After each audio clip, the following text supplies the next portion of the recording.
গতকালকে একজন ভাই আ প্রিমিয়ার প্রফেশনাল গ্রুপে একটা পোস্ট করেছিল যে, আপওয়ার্কে কি আর ভরসা করা যায় কিনা? তো ভাই হচ্ছে যে বেশ একটা কমন সিনারিও নিয়ে পোস্টটা করেছে যে, আসলে আমি আপওয়ার্কের বর্তমান সিস্টেম নিয়ে একেবারে হতাশ হয়ে যাচ্ছি। ৪-৫ বছর ধরে আপওয়ার্কে কাজ করে আসছি। তো প্রতি জবে এপ্লাই করতে এখন অনেক বেশি কানেক্ট যায়। কিছু জব ফেক, কিছু জব রিভিউর ভয়ের জন্য ছেড়ে দিতে হয়। অনেক সময় ২০-৩০ টা প্রপোজাল পাঠিয়েও কোনো রিপ্লাই আসে না। কোনো নিশ্চয়তা নেই। একসময় দিনে ৫-১০ টা জব এপ্লাই করতাম। তখন কানেক্ট খরচ দেখে জব খুঁজতেই ভয় লাগতো। আচ্ছা, তাই প্রশ্ন হচ্ছে আপওয়ার্কে কি ভরসা করা যায় কিনা? আপনারা কি এখনো কাজ পাচ্ছেন নাকি প্ল্যান বি নিয়ে ভাবছেন?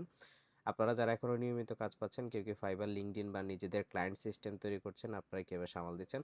তো এইখানে আমিও একটা কমেন্ট করেছিলাম যে আসলে আপওয়ার্কে ভরসা করা যায় কিন্তু ব্লাইন্ডলি না। রিসেন্টলি আমার অ্যাকাউন্টটাও আসলে ৬ মাসের জন্য সাসপেন্ড করে দিছে। আমি যেটা বলব সেটা হচ্ছে এখনকার গেমটা অ্যাপ্লাই অ্যান্ড প্রে না। বরং position and pool, personal branding, LinkedIn presence, inbound, outbound, DM strategy. So আমি জাস্ট বেশ কিছু টিপস শেয়ার করার চেষ্টা করেছি এখানে। সো বর্তমানের কমন সিনারিওটা আসলে একটু ডিফারেন্ট।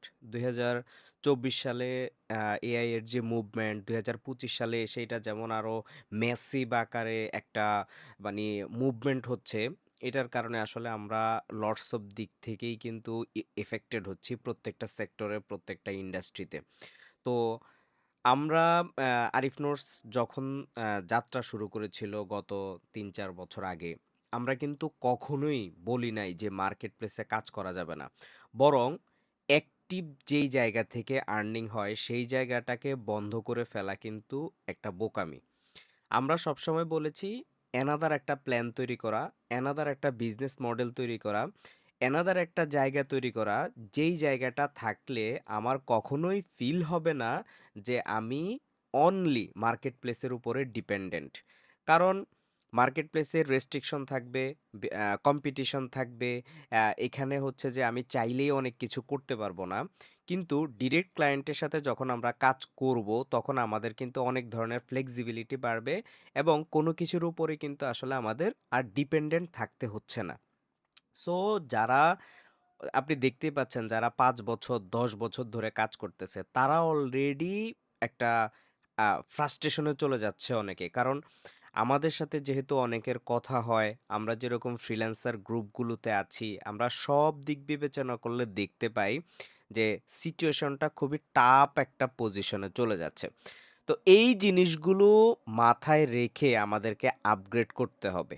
মার্কেট প্লেসে কাজ করার পাশাপাশি আমাদেরকে অ্যানাদার আমাদের নিজেদের মার্কেট বিল্ড করতে হবে। নিজের জন্য মার্কেট বানাতে হবে। তাহলে আপনি আপনার জায়গা থেকে স্যাটিসফাইড থাকবেন, কাজ করে শান্তি পাবেন, আর্নিং ভালো হবে এবং আপনার কখনো প্রেশার কাজ করবে না যে আসলে আমার তো ক্লায়েন্ট নাই, আমাকে তো বিট করতে হবে। আ এই মাসে প্রজেক্ট আছে, ওই মাসে প্রজেক্ট নাই। আল্টিমেটলি বিজনেস মডেলটাকে আপনি কম্বিনেশন করবেন। Market place also out of market place.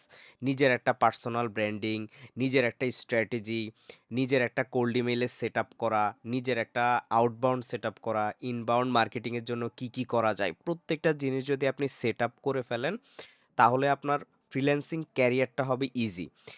ওই আমরা ছোট, ছোট মাইক্রো নিশ স্টাইলের প্রজেক্ট, ছোট, ছোট জিনিস নিয়ে কাজ করে অভ্যস্ত হয়ে গেছি। ওগুলোকে ঝেড়ে ফেলতে হবে। ওগুলা এআই খেয়ে দিছে অলরেডি। সো নিজের স্কিল ডেভেলপ করেন, নিজের মার্কেট নিজে বিল্ড করেন, নিজের ক্লায়েন্ট সেটআপ করেন। দেখবেন যে আপনার ফ্রিল্যান্সিং ক্যারিয়ারটা ইজি হবে। না হলে সামনে যেই জিনিসটা অপেক্ষা করতেছে ওইটার মধ্যে যদি আপনি পড়েন, আপনি এই ক্যারিয়ারে আসলে টিকতে পারবেন না। সো আসলে নিজেকে আপগ্রেড করেন। নিজের প্ল্যানগুলোকে আরো সিস্টেমেটিক করেন, আরো স্ট্র্যাটেজিক করেন, প্ল্যান বি রেডি করেন। তাহলে দেখবেন যে আপনার এই ক্যারিয়ারটা আপনার জন্য সাস্টেইনেবল হবে।